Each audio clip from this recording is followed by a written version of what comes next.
আসসালামু আলাইকুম ভিউয়ার্স, আশা করি সকলেই ভালো আছেন। দেশ এবং প্রবাসে যারা আমার এই ভিডিওটা দেখতেছেন সবাইকে জানাই আন্তরিক শুভেচ্ছা অভিনন্দন। তো ভিউয়ার্স, এটা হলো আমাদের অফিস। এটা ঠিকানা হলো আটি বাজার থেকে কাছে, একেবারে আটি বাজার থেকে এই জায়গাটার নাম হচ্ছে জাউলাবাড়ির মোড়ে। এই জায়গায় আমাদের অফিস। এটা আমরা আসবেন অফিসে। কালকে আমাদের অফিসে ইনশাল্লাহ মিলিত হবে শুক্রবার আসরের নামাজের পরে। ভাই বেড়াদার বন্ধুরা যারা মন্দ আছেন সবাই ইনশাল্লাহ আসবেন, সবাই অফিসে আসবেন। কালকে অফিসে মিলাদ করানো হবে। শুক্রবার আসর নামাজের পরে ইনশাল্লাহ মিলাদ করাবো। সবাই আসবেন। এখানে টেরাবিয়ান সিলিং করছি, আর এ হলো আপনার স্টিপ কর্নার।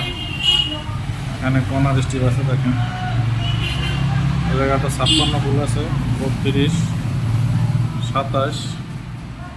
অ্যারাবিয়ান সিলিংটা দেখেন কত সুন্দরভাবে কিন্তু আমরা করছি, রাজকীয়ভাবে কিন্তু করছি ইনশাল্লাহ। তো সবাই আসবেন ইনশাল্লাহ অফিসে। কালকে মিলাদ হবে আসরের পরে, সবাই আসবেন ইনশাল্লাহ। সবাই ভালো থাকেন, সুস্থ থাকবেন। খোদা হাফেজ।